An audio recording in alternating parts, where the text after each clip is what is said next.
Cool. Recording started. All right. Over to you, Blake. Recording is live. Okay, we can get started. So, yeah, thanks again, everyone, for joining. The agenda for today is we got to start with a welcome to the very first Empowa Town Hall by Glenn. We're going to do an on-the-ground report, community update, platform update, financial modeling, proof of concept, housing, NFT progress update, token update, some of the lessons that we've learned through our token sale. And then we're going to have an AHA update. So that's the Academy, Affordable Housing Academy update. So a lot of updates to go through.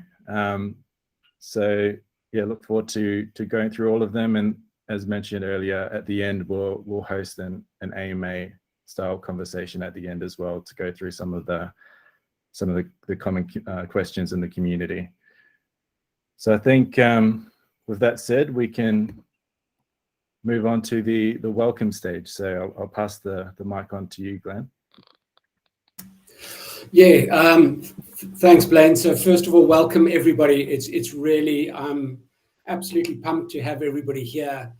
For really what this means for us is incredibly exciting because this is really the beginning. So everything up until now has been preparation for what comes next. And so I'm really, really excited about it. So thank you for joining us. Thank you for your time, energy and efforts. So really, I think just apart from welcoming everybody, I also just want to try and explain a little bit of context. Right now, as you're probably aware, we're running a little bit behind in terms of our white paper and according to the roadmap. But I think part of that process is actually that was a kind of a high-level roadmap that we put together right in the beginning. So, literally just over a year ago, in fact, literally just over a year ago was an idea. Empowa was an idea. And from the idea came a white paper. And from the white paper, really, we tried to define as best we could the right way forward. And up until the stage that we're at now, which is where we did the token sale and we actually got the funding and we put the team in place, I'm not sure that many people are aware that I think I was the only person who was working full-time on this process. So we didn't have a team, we didn't have resources, we didn't have a lot to put into this. So first of all, my thanks would really to the team.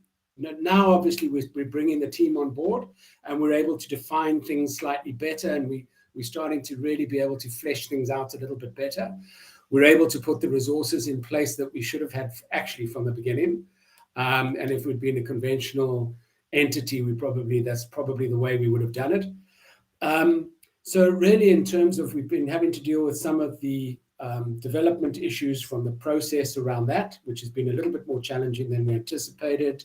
The legal processes, which have been a little bit more challenging than we anticipated, and the creative process as well, which has taken a little bit more time than we anticipated. So I think we're all busy working on those segments at the moment. We are busy better defining that, and we will come up with a better roadmap and timing plan, I think a more defined and more realistic one that's less theoretical in the next couple of weeks. So please watch out for that, because now everybody's had the time and space to do that, to look at it and to look at actually the resources required to do that, as opposed to more of a theoretical top-down approach, which was the white paper and the roadmap that Phil and I drew up. The objectives haven't changed in terms of that process, just so that everybody knows that. We still have that objective and we still have those, and we're not going to shift it out by a lot, but obviously we're just going to try and make it a little bit more clear in terms of exactly what is required and actually some of those steps in order to achieve that. And I think that's a key part around that process.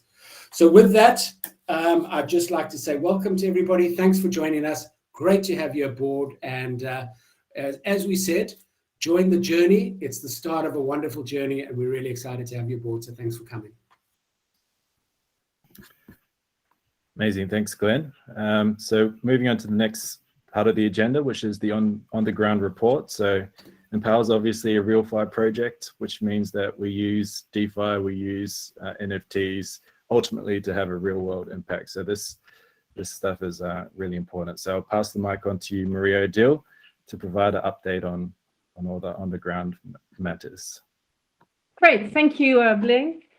If you could put the slide the former slide back, because I just want to show to this community who is, I know, let me first in a few brief lines introduce myself, Marie Sanders, within the Empowa team responsible for the partnerships on the ground. As you all probably know by now, Empowa aims to facilitate wealth creation for those that have been marginalized till date in Africa through ownership, getting access to a home, and as far as possible, a greener home. And we work therefore with partners on the ground. Empowa will not itself do that. We build the facilities and mobilize the investments to enable local parties to do that.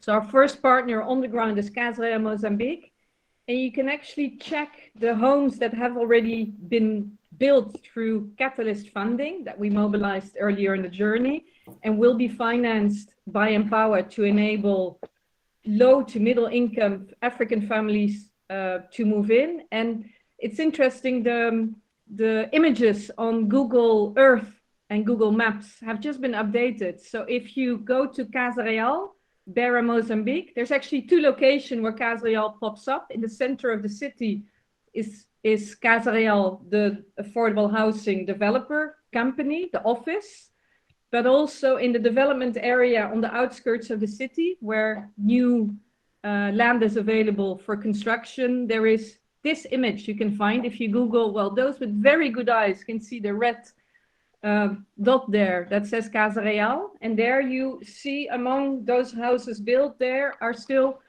30 vacant houses, $10,000 sales price, and everything is ready for the financing via the first proof of concept NFT from Empowa. Please, next slide, Blade. So you can look that up yourself and check it. So what are we actually on the ground trying to do as Empowa? It's actually building a whole new sector. So it's not just new in terms of real fight, also affordable housing in Africa. There is a sector for the elite. The elite can get mortgages. The elite has developers and architects offering houses to them. Then there are NGOs or some governments for the poorest of the poor developing free housing. And in between, there's actually nothing, as shocking as that may sound. So there's a need of 50 million houses. And what's there in terms of parties to deliver those houses? There's a handful of enterprises delivering affordable housing. So much more is needed. And there's no ecosystem on the ground for those wanting to build at scale affordable housing. So we really want to shake up that sector and offer quality houses that people eventually can start owning. So you can see here this young family, what they would typically need to do if they want a home for their growing family is either rent a low income, low quality usually house, or save 10 to 20 years for a mortgage. That's the practice. So how does Empowa change what's happening on the ground? One is because of the decentralized nature of how we transfer and organize our investment to the developers. It is for the first time for these developers possible to receive more affordable and predictable financing.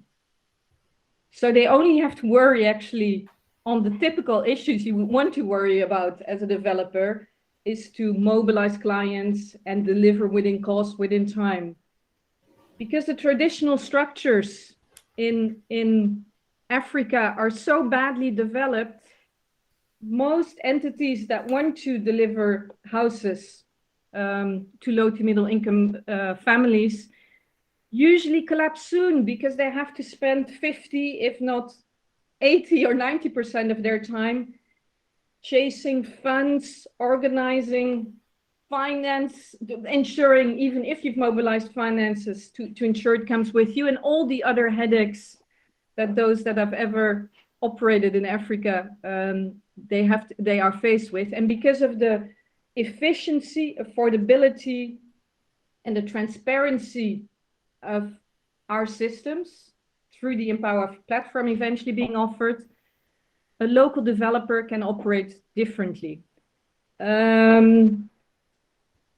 At the moment, on the former slide, and what you can also look up yourself, as I indicated, via Google Maps or Google Earth, you can see there are 30 houses there already, which will be linked to our first NFT. You will hear our proof of concept NFT.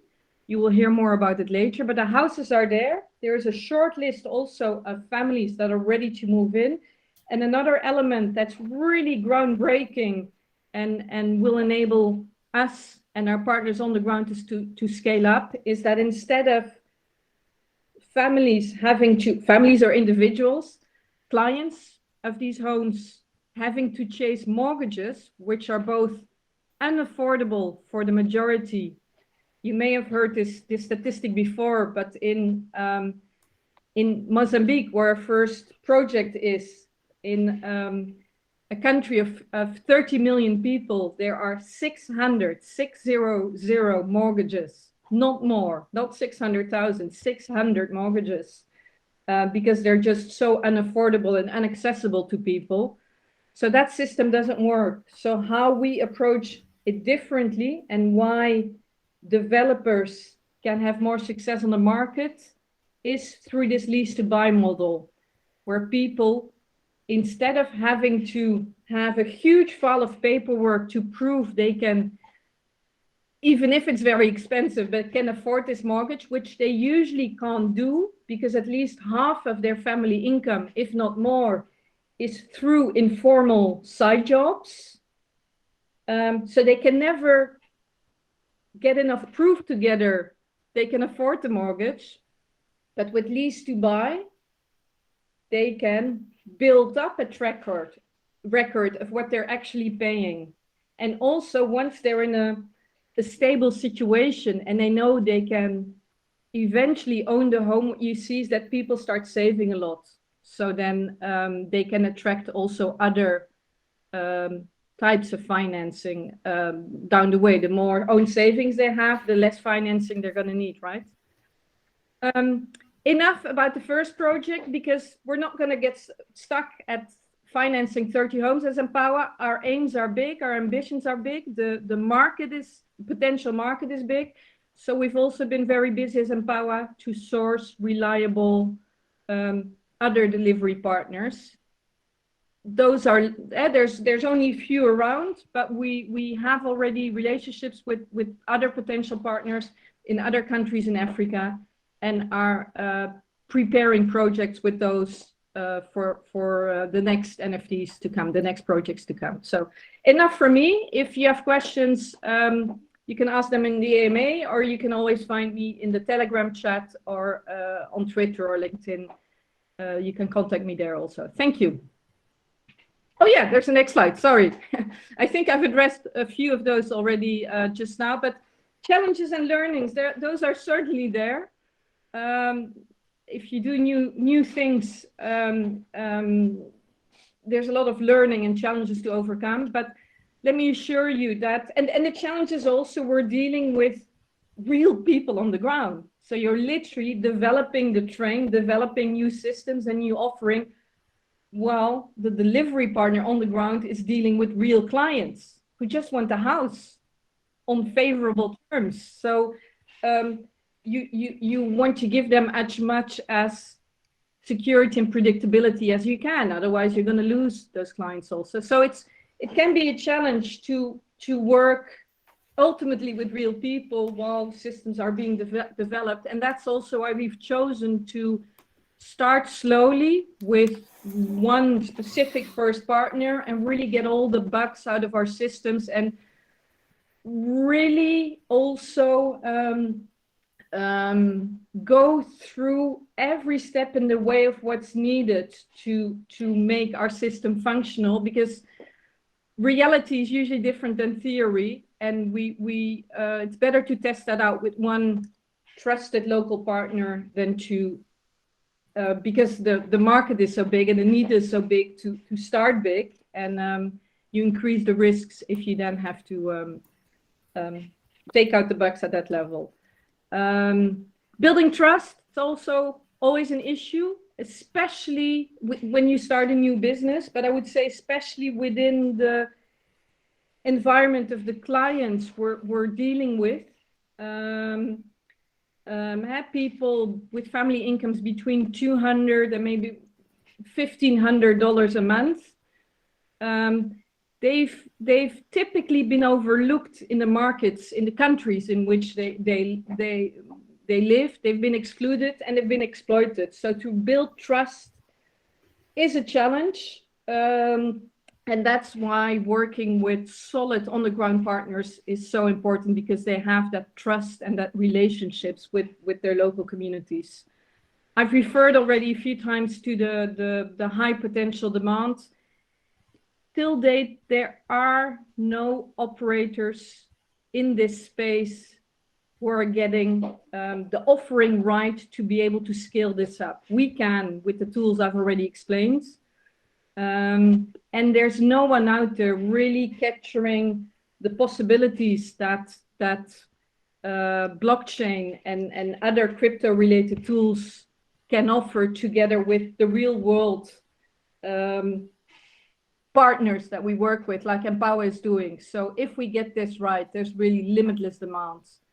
And yeah, so far it's even though, as Glenn said, the white paper was high level and theoretical, what we see is every step on the way, there is really confirmation by the partners on the ground that this is really a very appealing offer to them. The local partner, Casreal Mozambique, just started to market the lease to buy offer. The pricing is really appealing. And we're already, I just earlier today got feedback from the office there in Beira that they say the people that have been shortlisted for the first 30 houses have actually started telling their friends and families to come to the office. So it's getting quite busy. So that's a good problem to have. That's a good challenge to have, that your office is a bit busier than you thought it would be. Thank you, now really, and I'll see you at, I think I'm also at the end, before we start the AMA, I'll speak a little bit about the Academy also. So you'll hear from me later on. Thank you, bye-bye. Amazing, thanks Maria Odile. And as mentioned, if you guys want to check out the homes on Google Maps, I think there's a link in the chat as well, so make sure to check that out. Alrighty, so next on the agenda is a community update. So hi, I'm Bruno, the floor is yours. Hello, everyone. Hope I'm not too... Yeah, hope you can hear me okay. I just turned my camera off. Hopefully that works a bit better. Yeah, so I'm going to give a small community update, take the first part, and Hai will take over on the second slide. So yeah, first of all, I think we want to thank everyone for being such an engaged and supportive community, and I think very much aligned with the ethos described in the white paper and that you see on the website. So yeah, thank you for that, and thank you for supporting us and giving us feedback. And yeah, it's been a very good journey, and you couldn't be here without the whole community. Yeah, we've outlined a process for receiving feedback through forums and discussions. So this came about for a couple of different reasons. So on the one hand, there were some issues, and obviously we recognized that we could have done things a bit better during the token sale process, the beginning of the token sale, and then the token claiming process. There were a couple of issues as well. Not as bad as before, but obviously we are improving, but it could definitely be better. And I don't think we want to have any other issues like that. So we're definitely trying to put a process together that's going to more easily reflect the community's feedback and get us doing the right thing for everyone. We've also began some discussions on Discord, and I think those have been quite valuable as well. We feel like we want to get community's input on various topics. Yeah, Empowa is a very broad ecosystem, I could say, of different topics, and we want to get people's opinions on those. So yeah, we had a EMP utility discussion there, and we're going to look to have different discussions around various topics such as FC NFT chat that we've already made in there as well, and yeah, multiple things like that. So yeah, stay tuned for what we do over there. So yeah, like I mentioned, the FC NFT channel is also now live, so you can go over there, verify your FC NFT, your founding community NFT, and yeah, we were beginning to have some discussions there already. Yeah, we've already brought out the token claim review form. So if someone, I'll probably just share that in a second in the chat, but yeah, you can already give feedback on the token claiming process and how that went for you and what you think we could have done better or what went well. And I think that would be very useful for, the NFT releases and all these things we do in the future.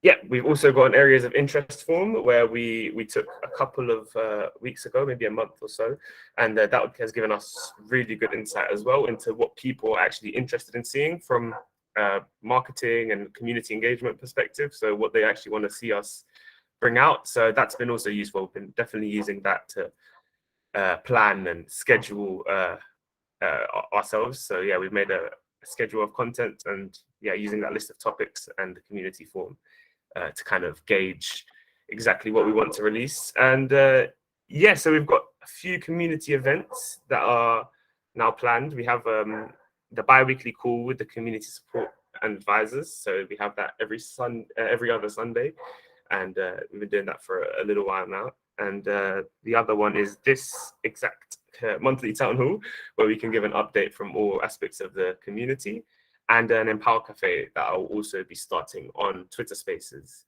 I think that would be quite fun. I've got a couple of projects planned, Flick 2, and also ErgoLent and the Week One Staple are going to both come on at separate times, but yeah, they're both coming on to one of those. So just planning that, and you'll have more details on that.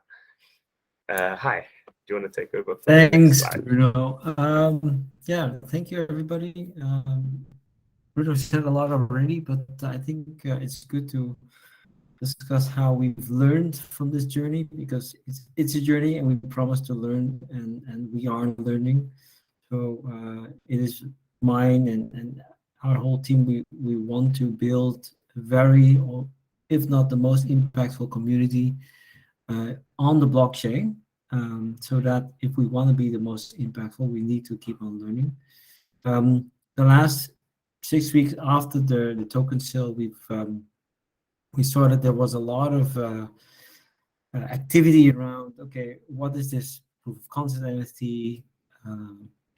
What can we do with the token sale and the claim? A lot of activity in the community, and it was for us challenging to capture all these new questions and come back with the right answers, because we are evolving. There's different teams working, and we don't want to say something we cannot live up to. So we also need to make sure that we gather the right information or answers within our team. So that has been very challenging for us, and we admit. For that, to improve that, we've designed a new process to gather questions and answers and store them and make sure that they are available for our support team and advisors. And we are currently, we've defined two kinds of roles, how people who want to join with us on a voluntary basis because they're passionate about Empowa's mission, they want to contribute from their expertise or passion, they want to learn with us. That's the advisory role. We've been asking people to join us, and we also currently are recruiting people who can actually help us to support the community on at least the 5 weekdays. Okay, we don't want to promote 7/24 because that's not empowering. We think people should have time off in the weekends. So in the weekends, it's still voluntary to help. But we are recruiting, onboarding young crypto enthusiasts who want to help. So we're very busy with that, and we hope to actually nail that in May, showing that we are much better at capturing and answering questions and supporting at least around big milestones where we launch something. And next to that, as Bruno already said, we've also improved our process of how to harness from the experience and the insights that the community has. Up to now, we really didn't review any big event. It's happening. There's a link in the chat where we have a token claim review for everybody to fill in. Please give us your feedback. Good is good, but even better is not so good. If you're not so happy, tell us what we could do better. We're very grateful for that. But also in the process, structurally, we're going to involve our FC NFT holders with soft launches. So our process prior to launches also is changing so that we can much better prepare with the FC NFT holders to soft test our launches, and the different teams are also coming together to prepare for a launch much better. So these are structural things. We aim to improve them all the time. But yeah, thanks to the feedback, and sometimes very passionate feedback from the community in Telegram, Discord, and Twitter. So thank you for that. We've learned, and we really use that to structurally improve. That's it from my side. Awesome. Thanks, Bruno. Thanks, Hi. And as mentioned, yeah, there's a form in the chat, so we appreciate any feedback if you have a spare minute or two. Alrighty, so moving on to the next agenda item, which is the platform update by Hong and Phil. I can only see Hong on the screen, so I'm not sure if Phil's there, but over to you. Hong. Yeah, I'll take this one. So probably this will be the most invisible update among all updates. But yeah, we are busy. We are busy with the platform, and a lot of conversations has happened. So what I'll just do is just give some updates on topics we're working on for people who are familiar with software development. They could recognize some of the stuff. For others, yeah, we try to keep it as understandable as possible.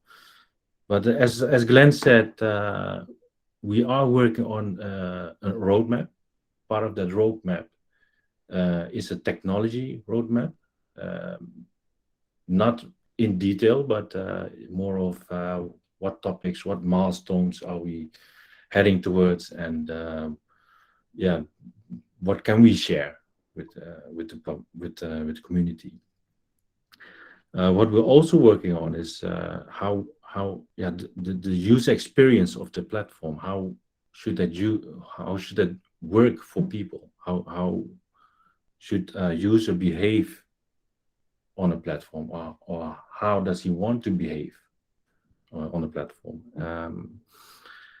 And part of that user experience is setting up a design system. It's a system for a consistent look and feel throughout the platform. What's also important is a glossary of terms and definitions, so everybody's on the same page. So that's the user experience. On technology side, we're building building blocks for the platform. So this way we can efficiently work together with external development partners. We are determining the architecture of the platform. So in other words, that's the foundation of the whole system. And we're working on smart contracts and that will soon be announced. But this is a very exciting one. So also soon to be announced is that we are working with external development partners. I can't say anything yet, but we'll announce it soon. Yeah, so on the learnings and the challenges part, what were the challenges for the platform, right? So what should the capabilities of a user be on the platform? How should the overall experience be like? What is at least needed for our first platform release? And what technology is best suited for large-scale platforms? How can we make the platform more secure for our users? And how can we speed up development without compromising on quality? So these were challenges we were researching, I think, for half a year now. And what we really learned from it is we should take it on a very high level. If you have it on a very high level, if you have that right, it will trickle down to everything you do, everything you develop, everything you think. It's about culture, right? And so what we learned is based on user research and expert feedback, we are working on a shared identity experience. What it means is that a user should be not limited in what he can do on a platform. And this structure we introduce is a very flexible user system. It's intuitive, and this way we think possibilities could be endless. So you are enabled to redefine borders. It's going to be the most inspiring platform out there. So so be on the look for that.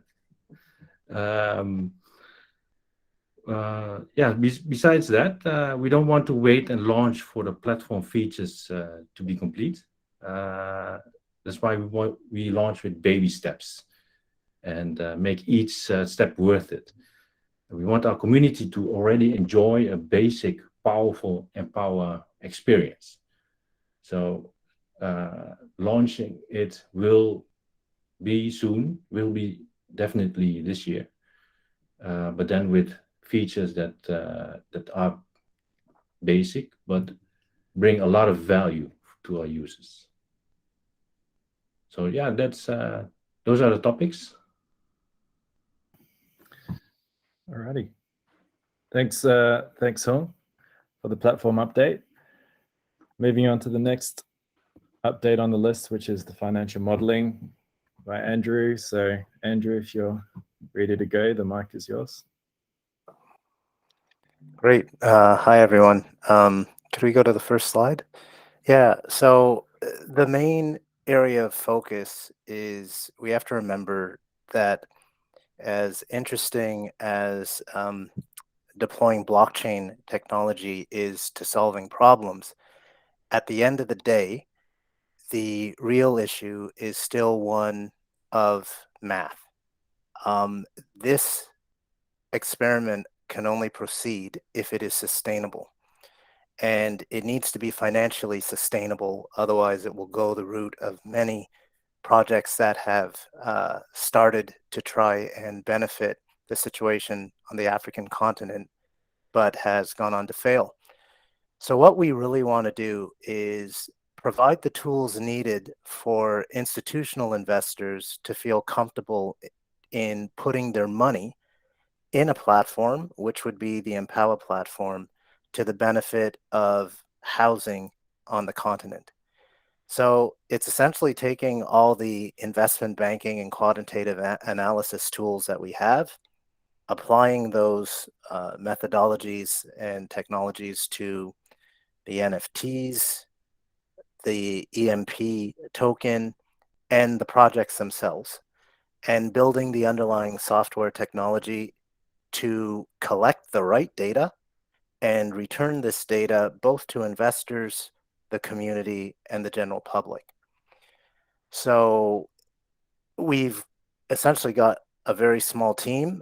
We're looking to add 1 or 2 other people, and it'll be divided between integrating with development finance institutions and ensuring that the message and data that we collect is appealing to them, so that they are comfortable in investing in our projects over time.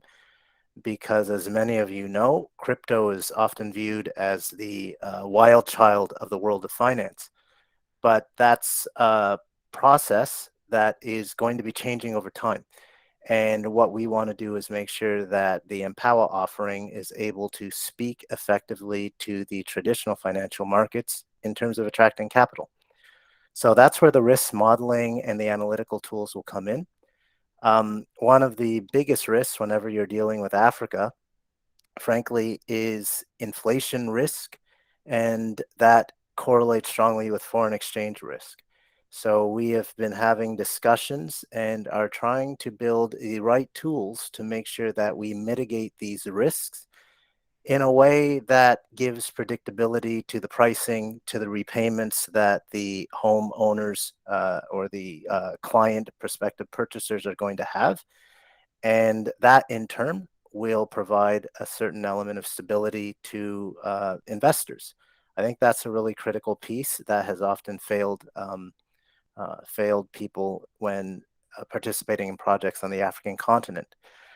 And lastly, we've been working very, very closely with Marie Odile and the people on the ground in Mozambique in defining a nice system for capturing the data on the ground and helping to administer the payment process. I'll leave that at that because that's still in development, but we had actually some pretty neat meetings about that this week. Now, in terms of challenges, to be honest, this is like uncharted territory. It's very challenging because traditional finance has failed Africa. If that were not true, Empowa would not exist. If that were not true, the entire Cardano ecosystem would not be investing so much time and effort into African infrastructure. So we're trying to build tools in a way that can communicate with where the big money exists while solving the problems that the big money hasn't been able to solve over the last 100 years. And that requires a new mix of skills and tools. It requires people understanding the old world of finance and the new world of real-fi DeFi technology. We're dealing in environments where we essentially still need fiat currency, and we are trying to almost by some process of osmosis take the value of that fiat currency and migrate it to projects on the ground to execute real change. One of the challenges is time. Every time we see a problem that needs to be solved, we want to hop on it right away. We want to get the right math, the right science, the right methodologies to be able to allow Hung, Marie Odile, and the other developers to build solutions that will match up with what they need. And I always feel we're too slow in that regard. So in some ways, the world is very slow. Data sets not being up to scale.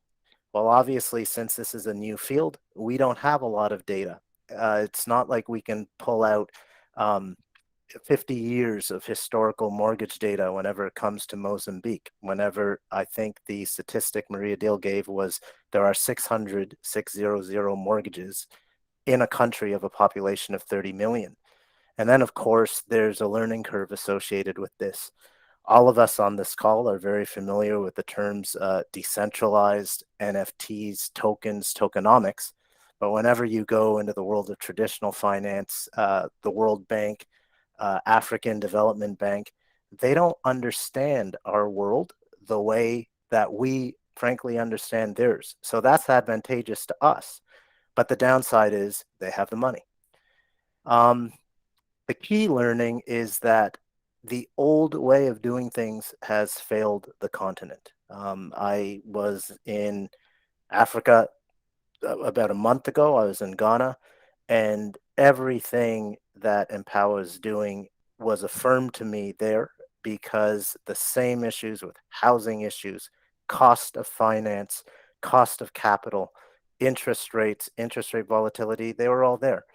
So that is where the opportunity lies. Now it's our job to make sure that our offering can integrate with what the world needs in order to understand what we need so that we can solve these problems. And that's it. Awesome. Thanks, Andrew. Moving on to proof of concept housing NFT progress update with Glenn and Hong.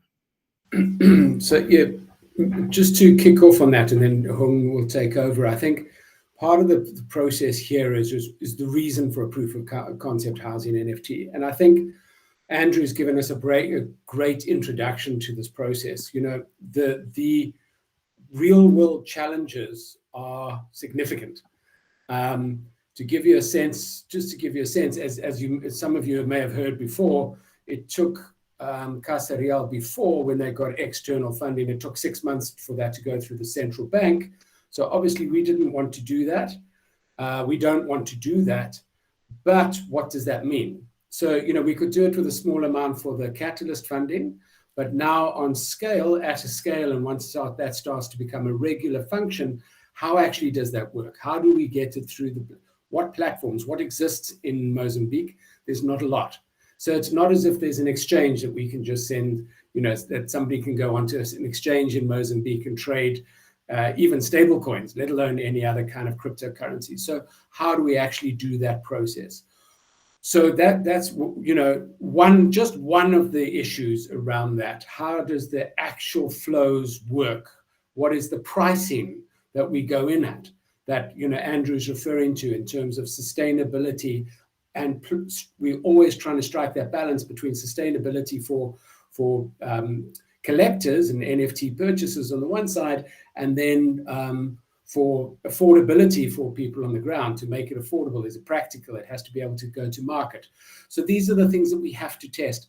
And I think, you know, it came up as a large part of the discussion, is that, you know, a huge element of that was, you know, why are you doing this? And really, to answer that question, it would be very remiss of us not to do it, because we can't build a platform without the skills and resources. And so this is feeding information into how we're building the platform. And it's a vital part of what we're doing. And one of the reasons why we chose Mozambique as a country is because it's got such little infrastructure, because we wanted to test how it would work without their infrastructure, so that where there is infrastructure, we can just remove a section and place that in, which makes it more scalable around various other countries. So I think that's one of the sort of major things that I wanted to address with this. Just a key part that we can share today is that we have secured an investor to underwrite the proof of concept NFT sale. Now, in terms of going to the community, part of the challenge that we've got is that the funding that we raise through the token sale, if you look at our tokenomics, we have housing NFTs and we have the platform NFTs. And we've gone to market with the platform NFTs, and really that's around creating this platform in order to do that. Oh, sorry, whoa, let me correct my terminology there.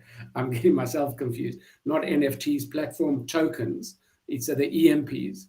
So part of that process is around the fundraising for the NFT sale. It's because obviously what we're doing now is we're raising funds for housing, which is actual money, actual funding that needs to go into the actual houses on the ground. So part of that process was to find ourselves a backing in order to do that, to demonstrate, as Andrew has mentioned, we're wanting to go to the community. We want this to be as broadly based as possible. But what happens if we don't come right and we do things wrong or whatever? We also want those investors to be able to back that up, as well as to be able to scale going forward. So we're laying the foundations, as you saw in the white paper. That hasn't changed. There are three segments of the market. There's collectors, which are, you know, people who are collecting, who are interested in the NFT side of things, who are just really looking at it from that perspective. There are philanthropists who want to contribute to the cause that we're doing here in terms of impact. And there are hard-nosed investors down the line who we're wanting to build sufficient foundation for them to be able to come on board over time. So as part of that process, we've secured an underwriter for the first NFT sale.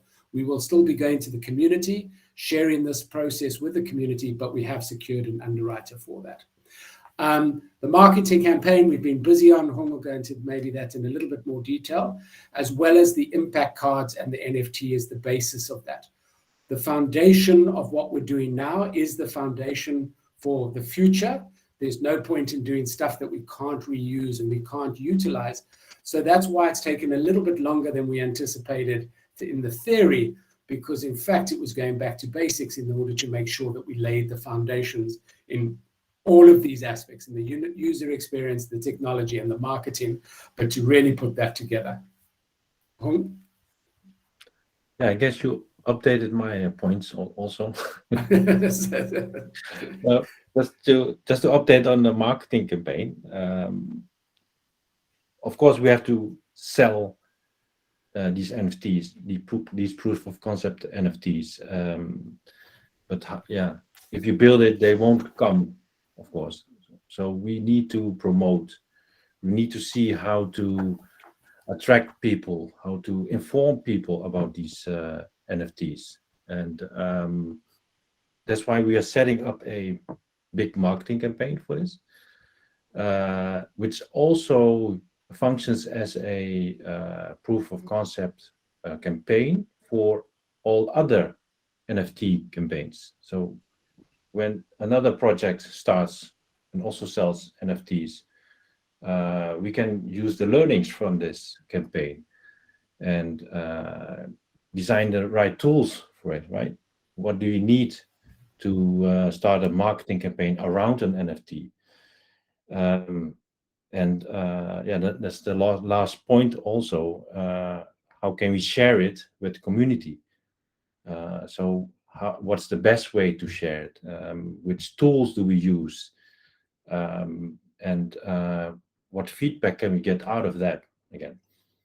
That's on the marketing side. For the challenges and learnings, Glenn already talked about the financial and legal issues.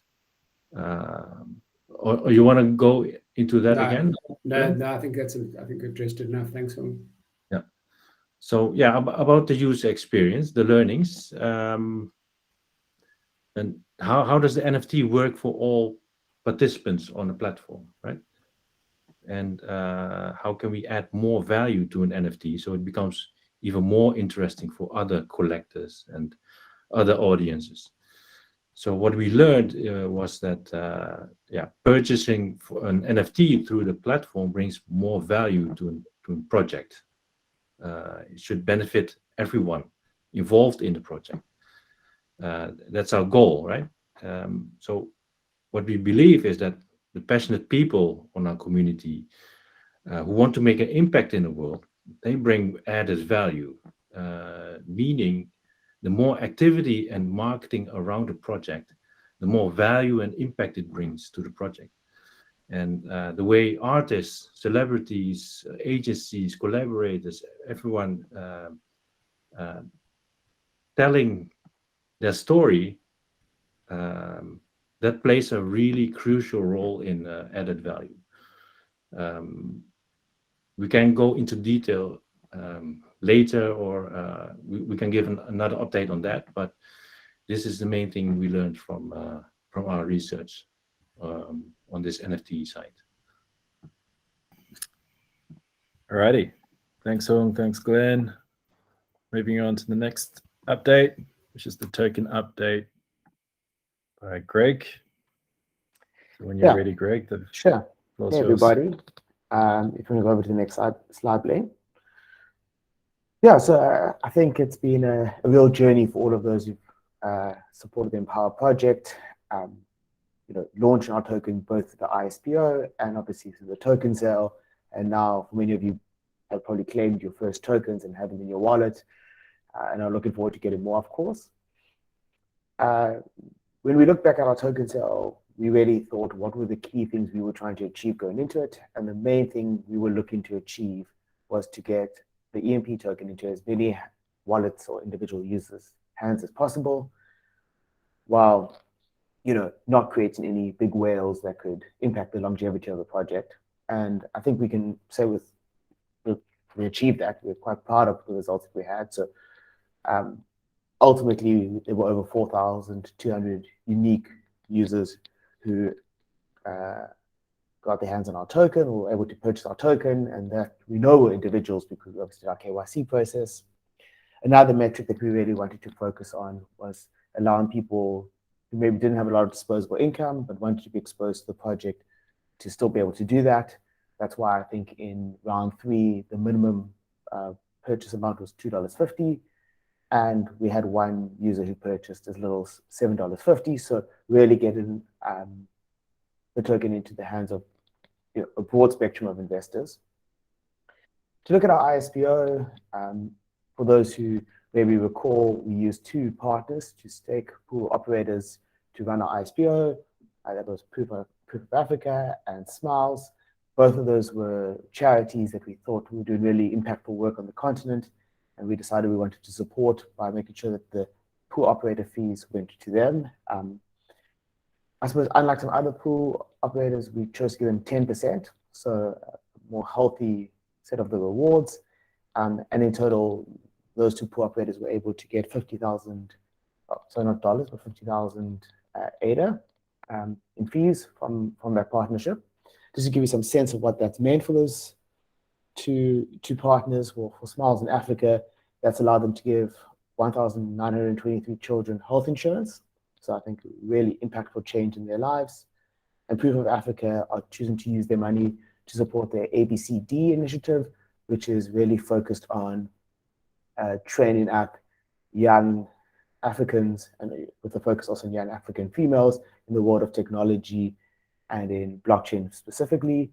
And we're actually in conversations with Proof of Africa to use some of their developers in the work that we need to do in building out our platform. So a very circular experience, I think, for our project and for theirs.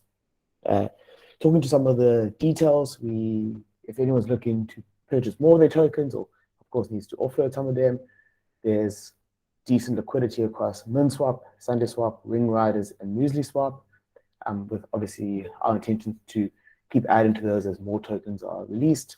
We also have some exciting stuff in the works with MinSwap and Ring Riders. We're just trying to finalize the details of that, but once it has been, we'll obviously let the community know. And of course, if you're not yet aware, any tokens that have been earned, you can already start to claim whatever amount has been unlocked. If it's from the token sale, it's through our dashboard, and if it's from the ISPO, it's through drip drops, and those will be released in proportion over the next 6 months, with obviously all the tokens fully vested on the 15th of September, when if you wanted to, you could go claim all your tokens in one go. Glenn, if we can jump over to the challenges and learning slide. So I think, yeah, I'd be remiss if I didn't highlight that there were, of course, some challenges and, of course, plenty of learnings from this process. I think one of the things that really stood out was we took a bold decision to really build a lot of the token sale code ourselves. I think that was a good decision because it allowed us to really customize it to the kind of process we want. So allowing lots of different users to get their hands on our token, allowing them to get in at a very low entry point, and really stood alongside our kind of ethos. But of course, that was a challenge, and building all that stuff ourselves definitely made it technically difficult. It is our intention, in fact, to take all that code and ultimately to make it open source and open to the Cardano community after we've, I think, fixed some of the bugs that we picked up. But yeah, really to get that back to the Cardano ecosystem and to say, if you want to do things in a similar way, here's the base code. Obviously, you can improve it or adjust it to your own needs, but maybe you want to think about doing token sales the way we did it rather than, say, through a launchpad, which would have made it more expensive and maybe less accessible. I think some of the key learnings we had is capacity. So I think on more than one occasion, we were really blown away by our community's enthusiasm for our project, and we probably should have better accounted for all that demand and ensured servers and systems were built in a way that was more robust. But I think we have gotten better in that, and we'll continue to look at it. And in kind of moving forward, we need to do more testing. So Hai mentioned our community advisors.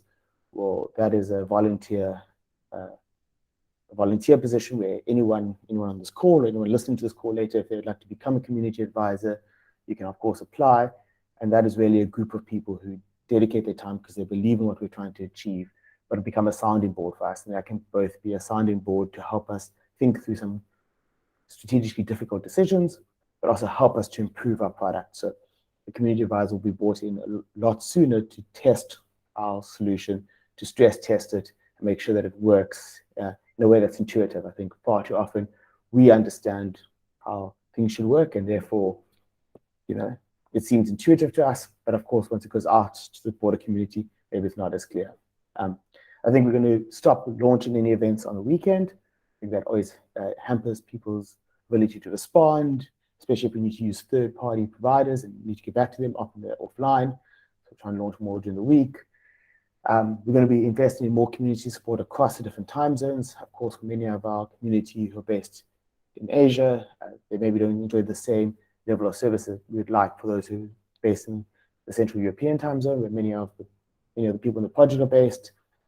And we're going to continue to evaluate our centralized and decentralized partners to make sure that we get the right mix and the right kinds of platforms to ensure that there's sufficient liquidity for people to move in and out of the project as they need to. So yeah, I think that's an update from my side. Of course, if you have any questions, please do ask them at the AMA part of this call, or of course you can grab me on Telegram, Twitter, LinkedIn, whatever platform, Discord, whichever platform you prefer. Awesome. Cheers, Greg. So moving on, this is an exciting one, the Affordable Housing Academy update with Maria O'Deal. So all yours, Maria O'Deal. Yes, thank you, Blaine. And I believe I'm the last one on the list of updates, this item, which is indeed an exciting one. The Affordable Housing Academy, and for those that wonder why is Empowa seeking to do even more and to have more work, well, there is already so many challenges we're trying to address. Well, this is literally a crucial building block of what we're trying to achieve. It's not enough to improve and increase the amount of financing going into affordable housing projects if on the African continent there's a need for 50 million houses, at least. It's a conservative estimate. And if you know that currently, I referred to it already, but I can't stop repeating it because it's such an unbelievable number. If you are aware that there's currently only a handful, so maximum 10 affordable housing developers developing houses which are affordable to the majority of Africans, then what's the future for Africa? Is everyone going to build their house themselves? No, then you're never going to achieve that scale. You're never going to accumulate learning in an institution.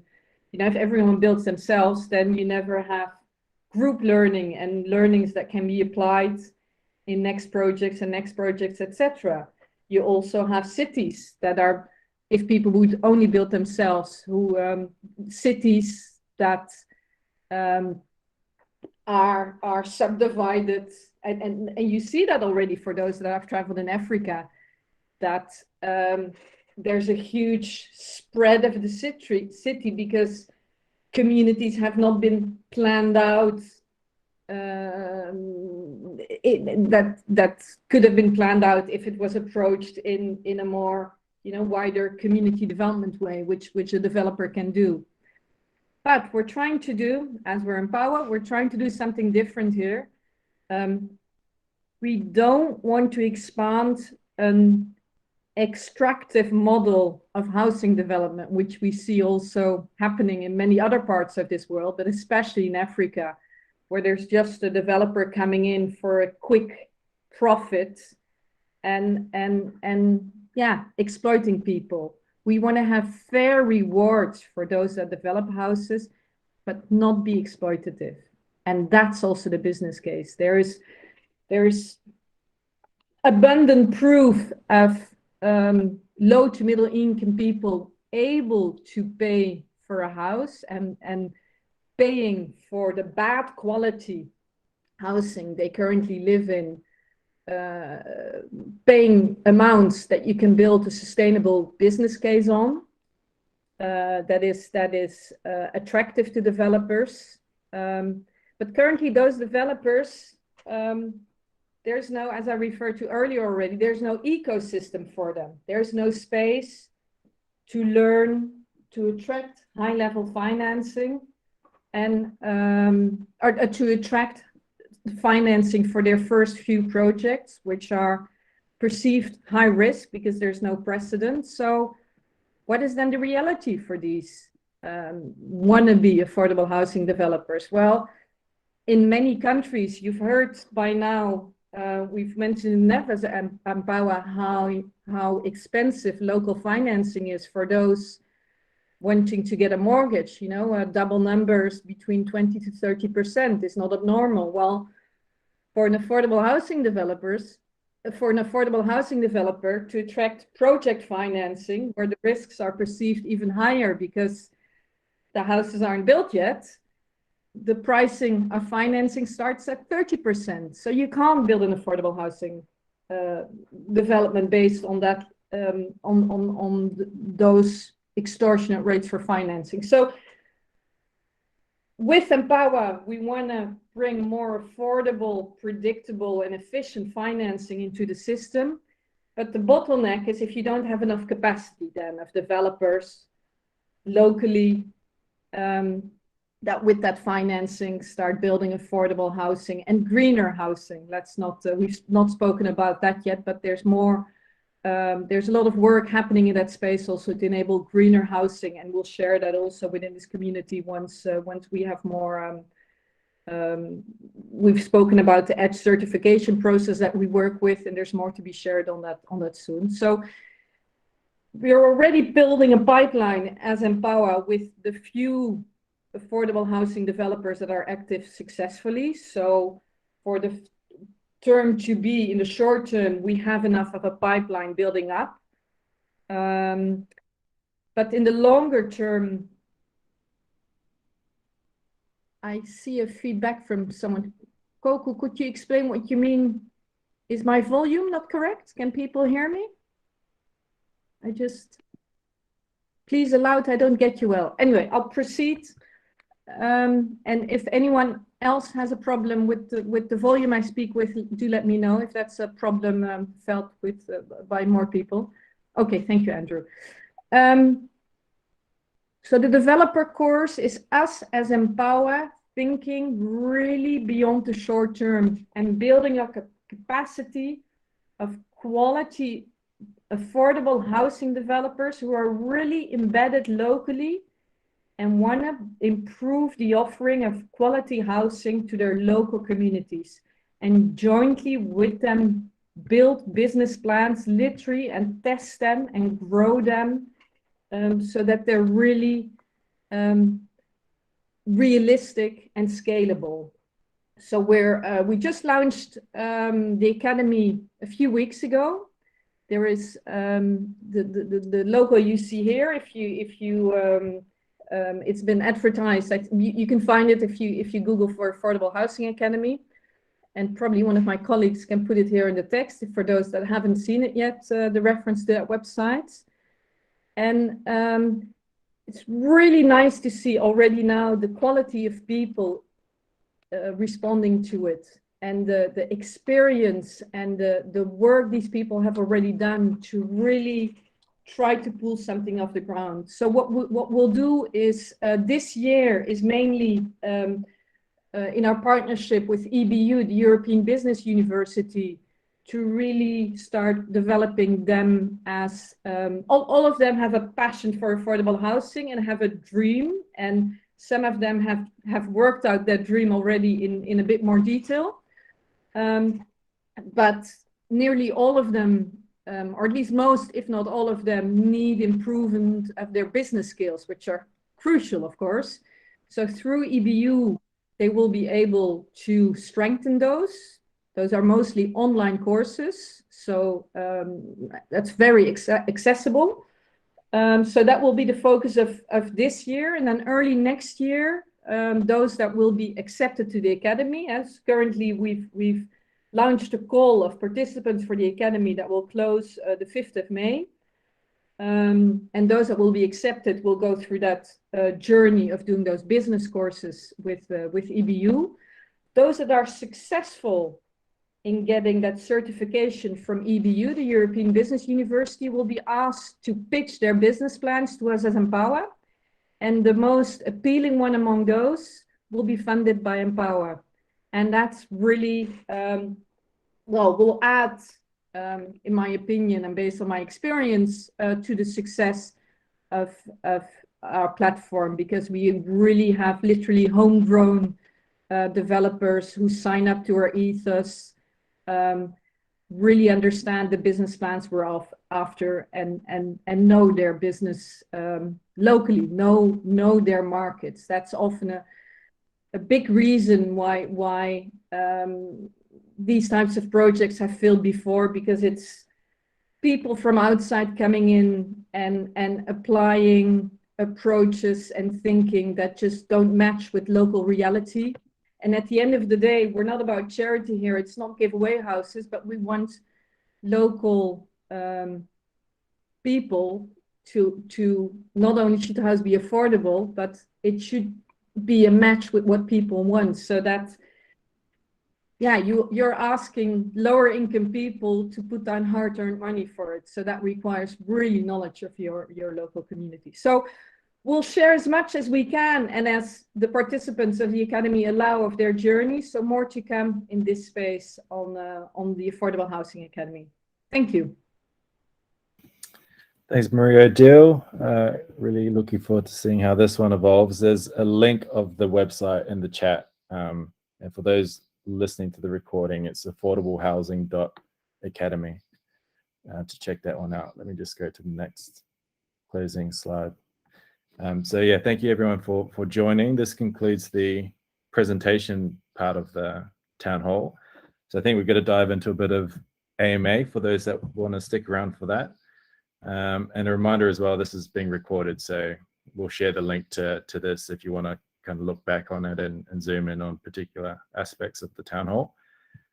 If you do have a question, maybe there's a couple of ways we can deal with it. Either comment in the chat section the question, or if you want to voice it, I think there is a raise your hand function as well. So maybe you can raise your hand and then I think we can unmute you. And also John and Bruno, if there were any questions submitted on Discord or Telegram as well. I'm not sure if there's any questions as well that you wanted that we could potentially address. So yeah, all questions are welcome. I'm just looking through the chat now. Oh, we got Matthew. Okay, how do we do this? Open queue. How do you do it? Matthew, can you, one second. Yep, yeah, I can speak. There we go, yeah. I just had a question, more the value proposition. I know it's hard to kind of define what's affordable, especially in Canada. There hasn't been a lot of progress because no one can really define what's affordable. I was wondering how Empowa defines it, or if it's too early to say of what the new housing developments are going to charge. Yeah, Matthew, thank you for your question. Well, there is one advantage of the affordable housing space in Africa is that it's a small space, but a lot of research is being done on it. And we're lucky to also work in partnership with, be closely associated. There's no formal partnership. Let me be very clear here, but to be closely associated with the Center of Affordable Housing Finance in Africa. And they yearly, for nearly all countries in Africa, 90% of those do an update on the economy, on the lowest price house on the market, on the amount of people having a mortgage. So the functioning or dysfunctioning, one could say, of in-country housing markets. So that's for us as Empowa really indicative also of where the market needs to be further, the affordable housing market needs to be further developed. we're not putting in all this effort as the Empowa team to provide cheaper financing for those developers developing for the elites that are already functioning, but that you're just increasing the margins for the developers of housing. We're not doing this effort for that purpose. We want to break open a new market and create more affordable housing in a way that's fair, gives a fair reward to everyone, but not above that. So that independent research really shows where the elite market is and where's the space to be developed. We also know, because of the experience we have of the team and those affordable housing developers, so people on the ground delivering the houses, that we know what's the minimum effort and pricing for a decent house. That's usually dependent on the material prices in country. That's usually around the $10,000 mark. So between the space of the elite housing and the $10,000, and then I talk about that as sales price, there's quite a bit of space for new parties to come literally to the market. Sorry, I went to, I cut off my audio too soon there. Did I answer your question there, Matthew? Or are you still having some questions? Yep, no, perfectly. You answered it well. Thank you. Maybe just real quick, John, I've included a link in the chat to that website. There's the link that I shared. There's like awesome resource. You can click on the map, it's an interactive map, and you can get stats and figures related to this for each specific country in Africa. So it's a really interesting and useful resource. Sorry, John, I'll get you off. Go for it. Yeah, I got some questions from Discord, but maybe let's stick to people who are listening to us here. Peter, what was it? For which Empowa processes futures will you create smart contracts? Yeah, this is actually for Phil. But it actually is the part where you purchase the NFTs, and everything after that, where people pay the rent when it comes back to your wallet. Yeah, that's more of the high level part of the smart contract. Maybe to add to that, this is, for example, one use case. Yeah. The idea would be that when you purchase the impact cards, that your returns would be already locked out of the development fund, the EMP development fund. So when you buy one of the impact cards and you fund a project, the returns that you're expected to receive in EMP over the duration of that investment, those are already locked into the smart contract and are released to you each month until completion. And that obviously is what drives, one of the reasons that will drive value within EMP, of course, is we develop more houses and more of the fixed allocation of 200 million EMP are locked into these smart contracts. There's less liquidity, less supply, increased demand, and that obviously drives an appreciation in the price. But something simple like that, well, not so simple, but that's a core component of the project, and that would require smart contract work, among many other use cases, which I think probably Phil is a better person to respond to. Phil unfortunately couldn't make today's town hall, but there is a video on the website that talks a lot to how that flow of funds will ultimately work with the platform. And that might be a good link to share now, and also Peter, maybe a good video to review if you want to see one of the ways in which smart contracts need to be used. Yeah, I'll just grab that link now to that video. That's a good explainer video. 1 second. And Blaine, while you're finding that, I see that there's a question from Zoe asking who are house developers, are they other architects, what does that definition mean? Marie, do you want to take that one? Yeah, the housing developer, and I have to discipline myself to add the word housing, because of course, in other sectors, developers have other meanings. So housing developer, it's really the spider in the web that brings together, that develops the concept of what kind of housing you want to. So indeed, you mentioned, Zoe, you mentioned architects. Architects can be part of the team that develop the offering of houses, mobilize clients for it, and do that at a certain scale of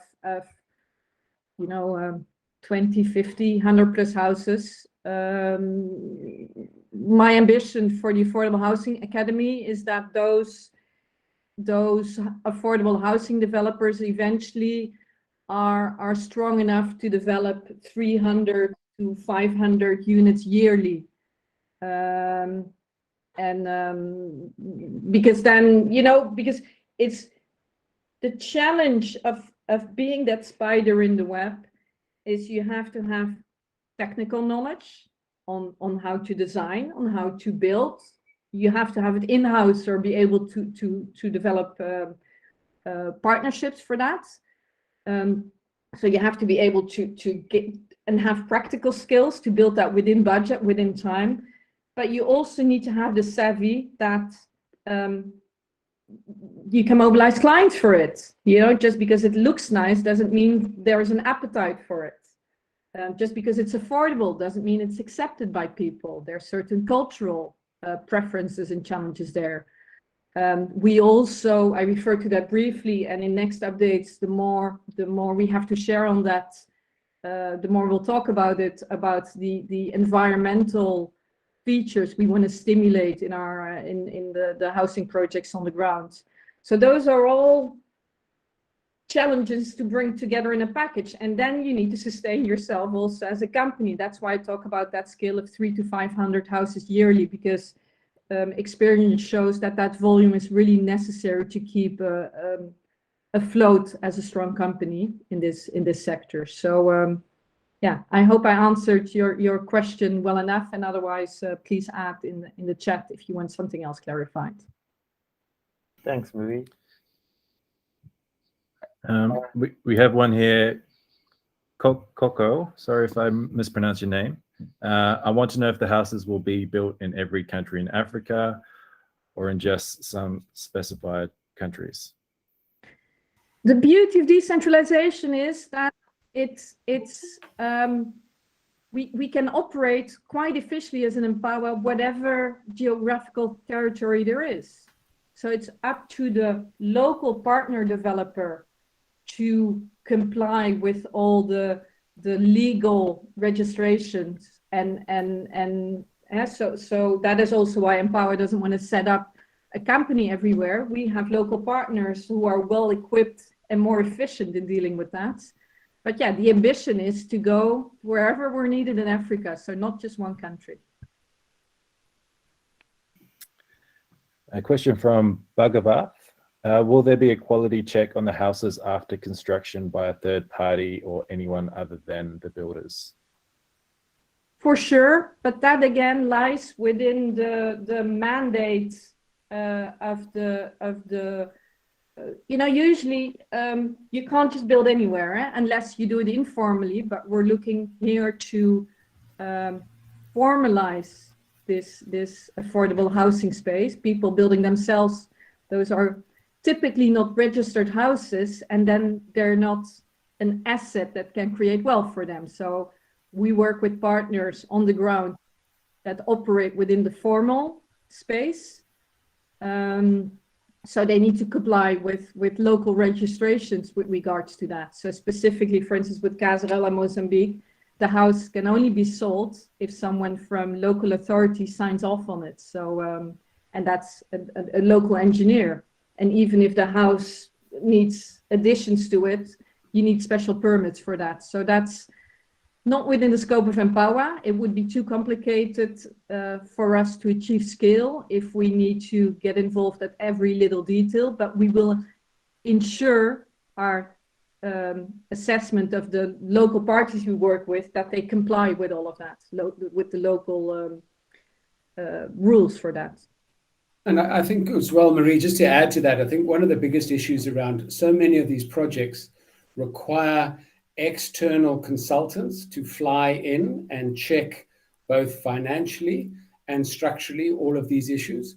And I think that's one of the things that adds significant cost if it's centralized and top-down kind of approach.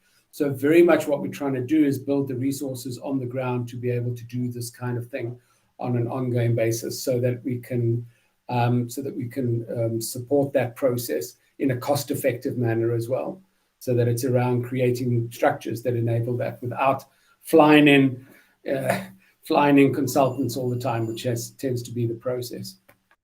For sure, and that will also very much help in scaling it if you localize it to the max extent, and giving trust based on proof locally. So also decentralize that part. Yeah.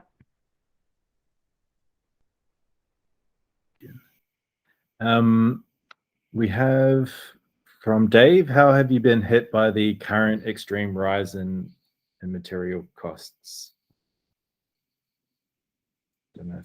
If I speak with friends and colleagues in Africa, and I have a lot of them, and I talk about crisis, and I know recent years have been tough, especially due to the pandemic, but they mostly laugh at me. They say, which crisis? We're always living in crisis. So it is a challenge, but there's a huge resilience there locally. So it's another challenge to deal with. I'm not sure if any of my other Empowa colleagues with Africa experience want to expand on that. Can I just say something? I like the idea that you guys have this $10,000 price point. I know for some people, even that's really, obviously that's a lot of money. And I've heard, but to me, like, I like this idea that you get, hey, we can build a $10,000 home. So, but of course the material price keeps going up, then that's a pitch you can't make anymore. But but there hasn't been discussion internally. So what I'm asking is, like, did you guys do that consciously? Like, say we want a $10,000 home, that's our target, that's our unit, that's what we're going to keep. And so, but then that means your material expense cost is based around that as well, or is that a free floating number? Like, is that a target? Like, is it like we never want to build a home more expensive than X? Or I guess that's going to be different from project to project too, I guess, right? But but the first time nobody's like, yeah. Anyway, so it's I think. Let me be clear. That's I would say roughly. We're not saying if it has to be $10,000, but that's roughly experience and data shows on the ground. If you have a $10,000 home and a payment scheme for the future homeowner attached to it, so that they can pay in phases and don't have to pay at once, that's crucial. Then you can hit the masses. Then the nurses, the school teachers, the public servants, it becomes accessible to them. That's what I mean with the masses. So again, experience shows that that's around the $10,000 mark. And yes, there are challenges with prices, increasing material prices, but that's quite interesting, because that's another push to really localize your building materials and not import things. And that really matches well with the aim we have to also, to the maximum extent that is possible, green the houses. But yeah, let's go into more depth on the green ambitions we have together with our partners on in another session. Cool, that makes sense. Can I follow up? My question is, so I asked a question about what smart contracts you guys are considering. I'm sure you guys already talked about this, and I can envision once somebody has entered an agreement into lease to own a house, that lease agreement itself can become a smart contract, right? When you talk about monthly payments and those other things, are you contemplating that, or is that do you need something more lo-fi or in between, or like where's that on the roadmap? It is certainly on the roadmap, but we haven't yet defined as to exactly when it happens. So part of it is right now we're working initially through the developer. So we're starting with a trusted developer, and the developer's managing that process. But at the same time, as Andrew outlined, we're developing the payments app. So in other words, that there's a mechanism to manage that, but at the moment it's not on chain. Because just as we don't want to get it, we want to check first of all the level of content, etc., how we validate it. There's a number of, again, practical issues that we need to address before we write garbage on chain. So the issue around that is how best to manage that. But that is obviously the long-term vision. But when exactly we do that, we're not 100% clear yet. But it'll evolve as we roll it out and as we get clearer as to when's the best time to do it and with which partners. So I think it's a process to get there, but it's on the agenda for sure. That answer your question, Peter? Yeah, it did. Thanks. And it actually made me think. I don't think I've ever seen like this is a question for Hung. I've seen a technical roadmap, right? Like feature X, then feature Y, then Z, roughly in Q1, Q2. I guess you guys, have you ever created one of those? Have you ever shared one of those? Like, I know sometimes stuff is just too in flux, right, to be able to make that commitment. But that would help a little bit from us following along to figure out from a technical perspective where you guys are going, right? So like how much at the end of the day, when you're all finished, when you get to your ideal state, how much of your process and your features are living on chain in Cardano? How much is living in complementary apps? How much is just needs humans to do the work?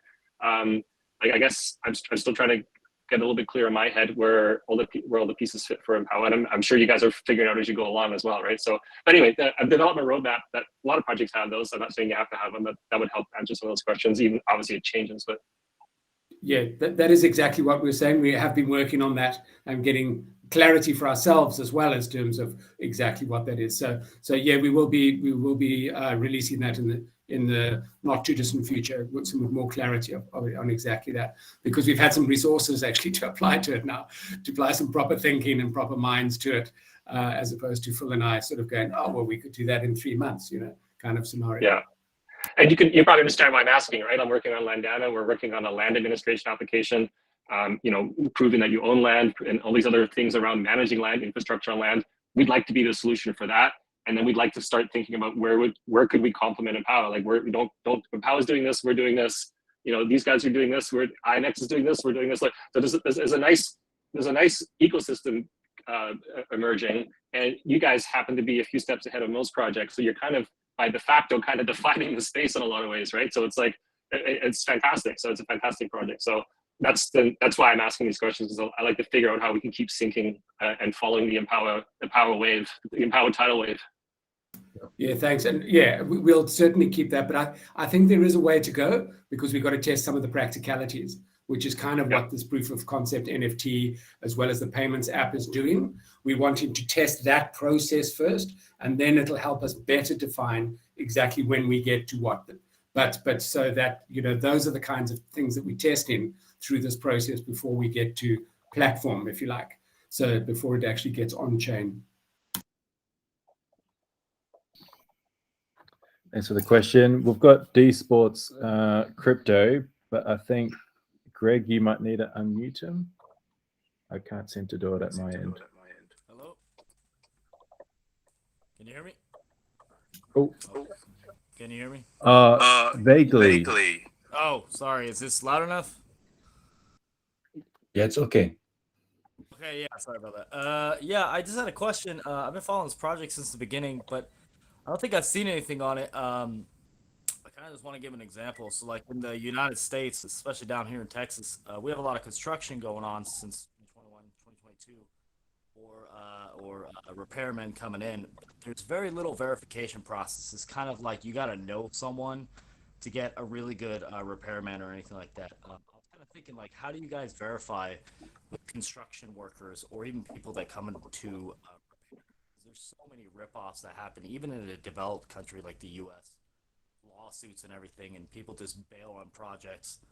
How do you have a verification on the blockchain for construction and individual parties that want to go on the blockchain and do repairs, etc.? So I'll jump in. D-Sport, was quite hard to hear your question, but if I can summarize it for those who maybe didn't hear it, you were asking how do we verify our property developers, our housing developers, ensuring that we choose the right partners. And as you mentioned, I think in Texas where you live, it's difficult to find a reputable construction partner. So how do we do that on scale? How do we do that in Africa? Is that a good summary of your question? Okay, yeah. Well, Marie, I think you're going to be quite busy today. Sure, and maybe someone else on the teams want to compliment me. I think this is, it's the reputational features and checks that we will build into our system. At the end of the day, and that's why it's so important to have enough offering and choice also locally, to not create monopolies. And that's why we refer to the 300 to 500 yearly delivery per partner we want to have, because you don't want to fund mega monopolistic organizations. So we will have a reputation as a quality check built into the system eventually. That's one. Two is, it's about also building an ethos in the developers that it shouldn't be exploitative, and that maybe sounds naive, but at the end of the day, these developers have very few investors to go to, especially if they're early stage. So if they don't comply with what we know in a region, especially if there are multiple developers active, what should be the pricing, either the clients will punish them by not off-taking their houses, or we will have eventually also reference data for that. So, and also building in that ethos that, you can, if you have a fair offering, you can get to scale, and we will finance you as Empowa. If not, if you're there just to, I'm also not looking for charity there of people and to live a rough life and give all their hard work at a rebate locally. That's not, we're not looking to Mother Teresa's leading these companies, but so people should be paid fair for their hard work. But yeah, build in enough checks and balances so there's no exploitation. And just to support that, Maria, I think also in terms of a starting point, because of the nature of the industry, it's a relatively small number, as Maria Deal has said, within the context. So we know who those players are. So the whole thing around it is that, like, for example, why we chose Casa Real in Mozambique, we knew and understood that they were one of the quality deliverers. So that was the starting point. And there are a few, you'll see in our white paper, there are a few others that we've mentioned specifically, but we also know, if you look at that research document that Hung shared earlier, or Blaine shared earlier, that there are players out there, and they will serve as the core team by which we start to do peer measurement and peer review. So I think that also comes back to the quality review. So using that as a core base and the Affordable Housing Academy as a growth factor, the objective is to spread that further so that we can validate that and we get others to validate that, so that going forward also that there are players who can support that going forward. So the realization that, the whole thing is that there are clients and others who can validate that these are proper players in the environment.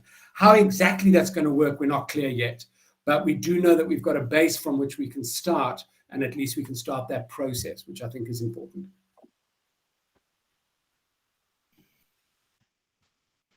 Alrighty, we've got a question here. Is there a rough timeline on when the proof of concept impact cards will be presented to the community? Will the NFTs be released prior to the MVP of the platform? And will the initial NFTs be purchasable by EMP tokens? Can we elaborate more on what an underwriter brings to the impact card? So a couple of questions in there. Okay, super. So let me answer that. The NFTs will be released prior to the MVP, because very much it's part of testing the MVP. So absolutely, that's part of the process.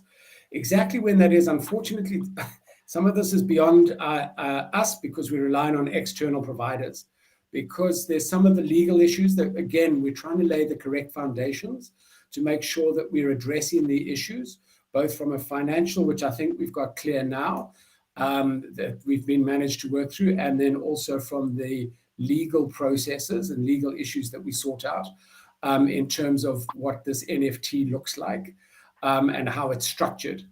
So there's a process that we're going through with that, which has actually created both the delays and also is why the deadline is a little bit fuzzy, because it's a little bit beyond our control. As you can imagine, this teeters on the edge of investment. So therefore, what does that look like, and how do we structure it to make sure that we're talking about collectors and impact and returns without falling foul of any of that structure? So that's really why we're looking at that. And then from what an underwriter brings, an underwriter it's a more formal process. So what we're able to do then is commit to the project. So what we're able to do is say, okay, we know that this project, so right now, Maria Deal, as you can imagine, again, on the ground, Casa Real has to go out and market this in order to do this. And it's one of the greatest challenges with so many of these projects. And Maria Deal has often mentioned it. It's about trust and the lack of trust, because the end consumer in Africa has been shafted so many times that there's such little trust. So the whole thing around it is that if you go to market with a product that you can't deliver on, you're breaking trust with that consumer, and you're going to do incredible harm to this process, because at the end of the day, just like it is for most of us, a housing purchase is a massive investment and therefore is a life-changing kind of process.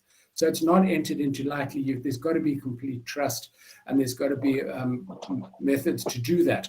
So around this, what an underwriter enables us to do, it enables us to go to Casa Real and say, okay, those 30 homes, you can start marketing them now, because we know that no matter what happens, if we mess this NFT proof of concept process up, if Hung does a revolting job as he's done to date, I'm saying that in inverted commas facetiously because of the quality of work that he's done to date, but if things go wrong and we're unable to sell them and we're unable to raise the funding, what then happens? So we can't drop our partner. So that's what the underwriter does. It's a very important piece for the process and the trust in building it from the end consumer right the way back to us.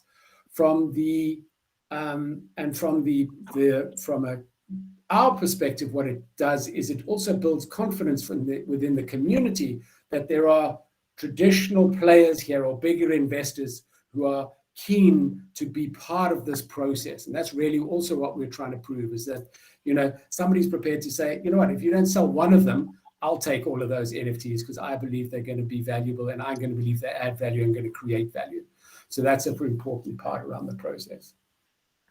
Maybe, Glenn, if I can add there, I think one of the things that's become very clear to us is two very distinct parts they work together, but two distinct challenges we have as Empowa. There's the blockchain technology platform component to what we do, but there's the real world component. We're a real five project. So that is, how do we get money into the country?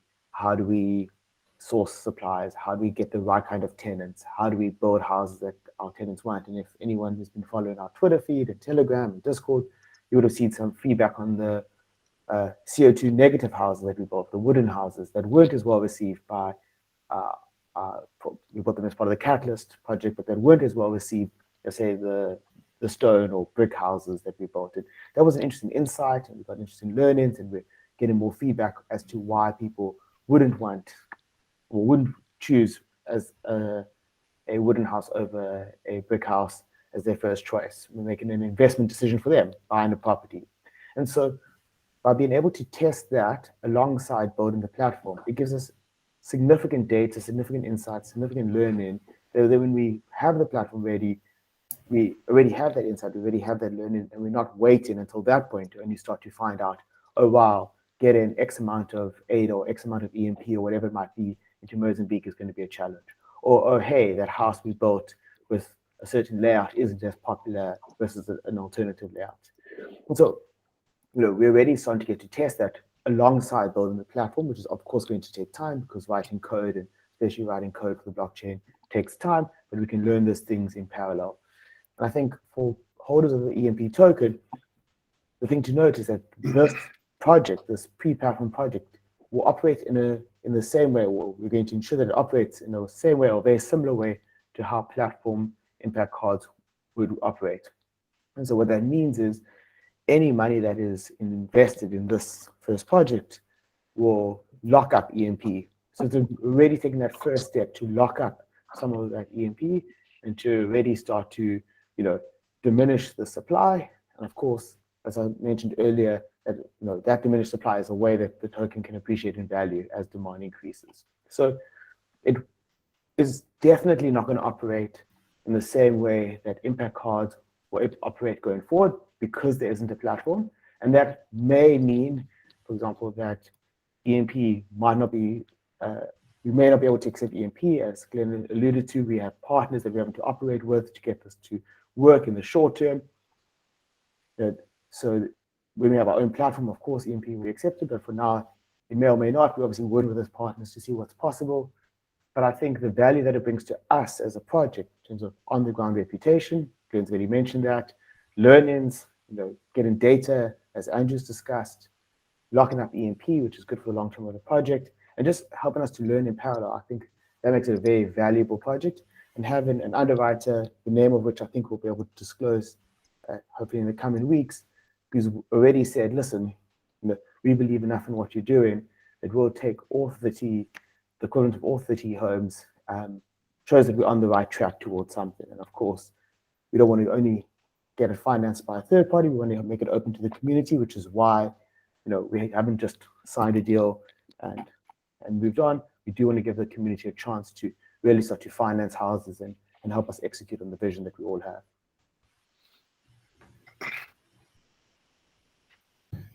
Okay, we're nearing 2 hours, so we probably maybe have room for one more question or a couple more questions. Well, I've got 2 questions left from the chat. Doesn't really take long, I think. So, Sunny, I think he just joined way late after work.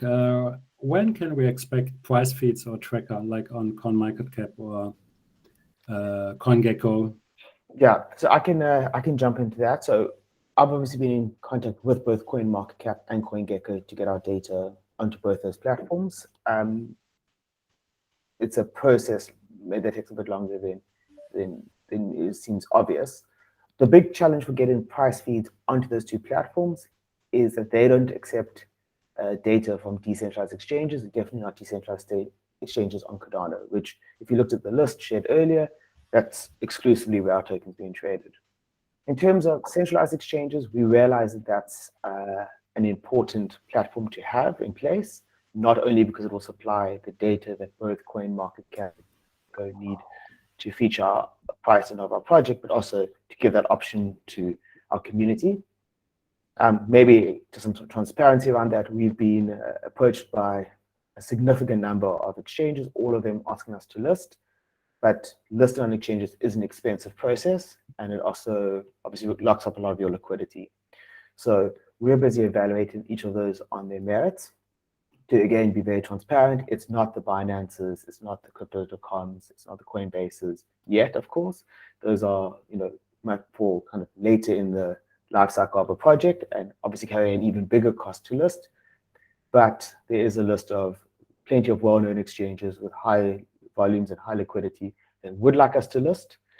We obviously need to evaluate that. It's an expensive decision, so you can't just go list on 10, because that will suck up a lot of capital. And what I can also say is once we have a short list, we will be sharing that with the community to get your input. So to make sure that the 1 or 2 platforms we choose for phase 1 are platforms that you would actually like to interact with. And I think once we have those up and running, then that data can be pulled through by CoinMarketCap and CoinGecko, and our profile pages, they can look a bit more complete. One of the last questions, I mean, from the community, the last question, I see it quite often asked, what happens to the MP when they're not sold in the token sale? Maybe liquidity on DEX? Yeah, so thanks, John. Thanks for that question. Well, thanks to the community for that question. So I'll touch on the liquidity on DEXs first. So we actually have a whole part of our tokenomics dedicated to liquidity on the DEXs. That's under our operating fund. So there's no reason to take those tokens and use them for liquidity. We had already planned for that. I think what's worth noting is the amount that we looked to raise during our token sale and through our ISPO, there was, of course, a threshold that we needed to cross to give us the finances we needed to build our platform. but we never needed to sell out 100% of all the tokens that we had put up for sale. We wanted to first and foremost get our tokens into a lot of different users' hands and to make it a very easy entry point, and I think we achieved both of those. So the fact that we came up a bit short in our full allocation is really not an area of concern. We've raised the finances we need to build the platform, to bring on the right people, and so we can crack on with that. What that means is that because we don't have to sell them with any great urgency, it makes more sense to hold on to them, to evaluate where they can add the most value. So if that was, for example, add a little bit to the end of the ISPO because we needed to do that because we ran over, given that there was one extra epoch, or we kind of hit our target in the middle of an epoch, we were able to do that. Whether we need to release them on a future token sale, that's a potential. If we need to do something interesting with them through one of our dexes, that's also a possibility. But we'd rather take our time, think about the way that we can use that last bit of allocation to be the most impactful for our project at the time that we need it. So we're not rushing to make a decision.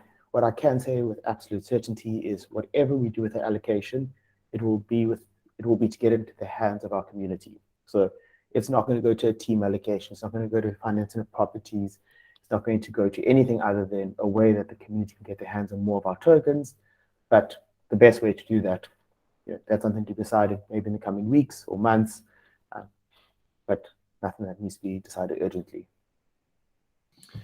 All right, there's just one question just to close it off. So we've covered all bases, and this is from Zoe.